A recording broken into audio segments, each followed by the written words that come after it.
Malaking dagok para sa mga magsasaka sa Benguet ang mga masasayang na pananim dahil tinamaan ng frost o andap sa tindi ng lamig doon. Saksi ang GMA Kapuso Foundation sa sakripisyo at katatagan ng mga magsasaka anumang pagsubok ang dumating sa kanila. Kaya naman agad tayong nagtungo ng Benguet para maghatid ng tulong.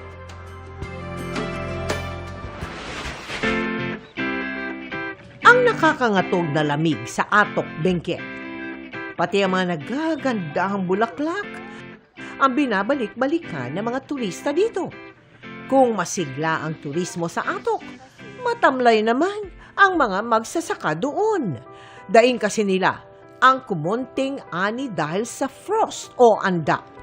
Kwento ni PJ, 27 hanggang 35 pesos per kilo nila na ibebenta ang mga repolyo. Pero kung nabalot na raw ito ng yelo, 15 na lang per kilo.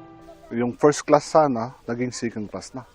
I-sprinkler kami ng tubig para matunaw agad yung ice para ma-prevent sa damage.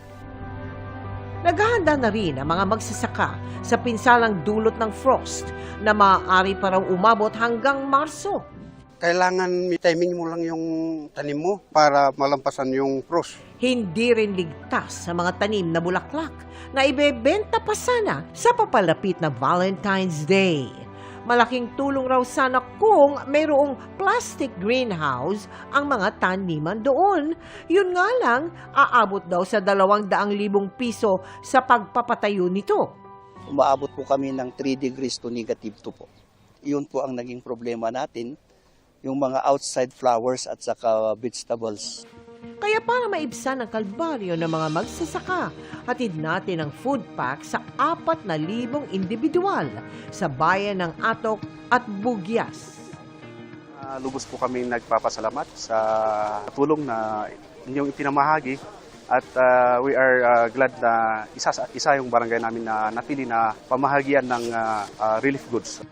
Sa mga nais pong makiisa sa aming mga proyekto, maaari po kayong magdeposito sa aming mga bank account o magpadala sa Cebuana Luwalier.